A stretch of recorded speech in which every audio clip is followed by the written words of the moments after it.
Köy bilen var mı? Gidene kadar buraya gelir.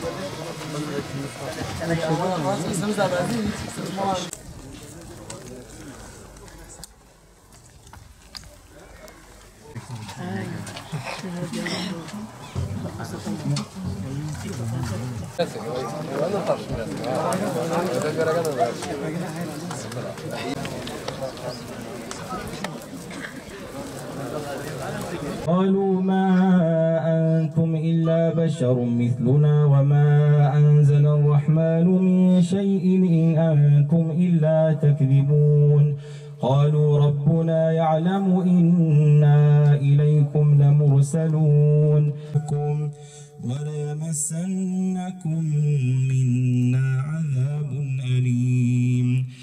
Evet, şehadet yüce bir mertebedir.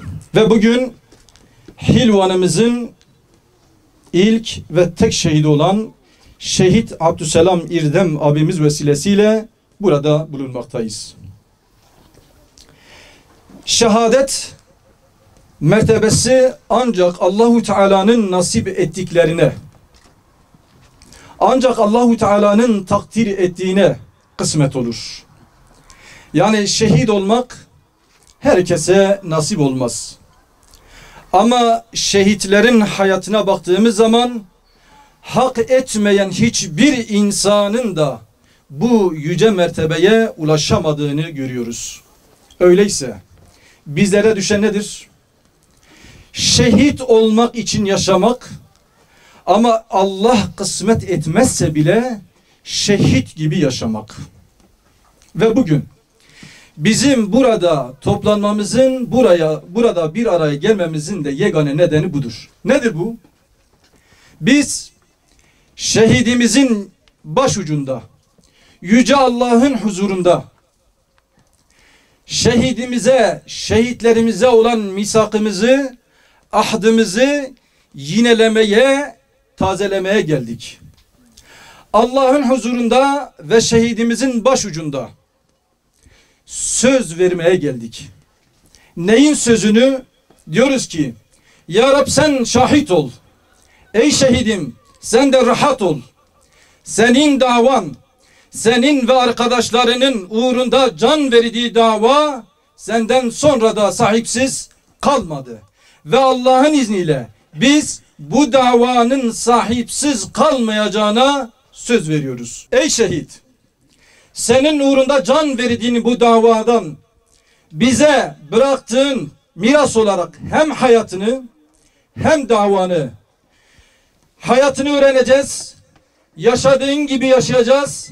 Senin bize miras bıraktığın İslam sancağını bizden sonraki nesillere eğilmeden, bükülmeden, hiçbir engele takılmadan aktaracağımıza söz veriyoruz.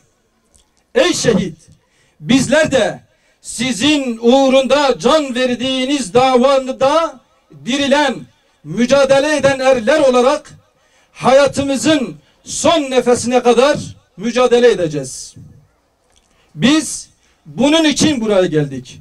Yoksa herhangi bir kabir ziyareti değil. Yine biz buraya geldik.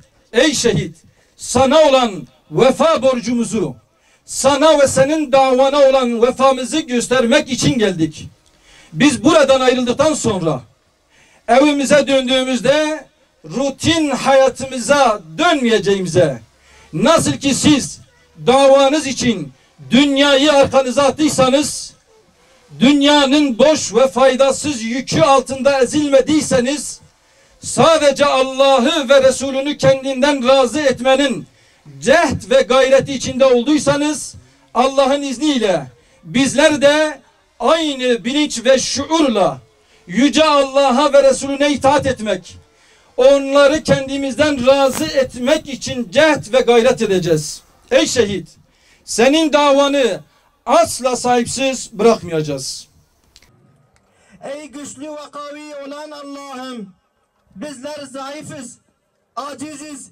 Bildiğimiz ve bilmediğimiz İslam düşmanlarının çok olduğu şu asırda onlara karşı her açıdan bizleri güçlü kıl. Zaaflarımızı gider. Müslümanlar arasındaki tefrikayı gider.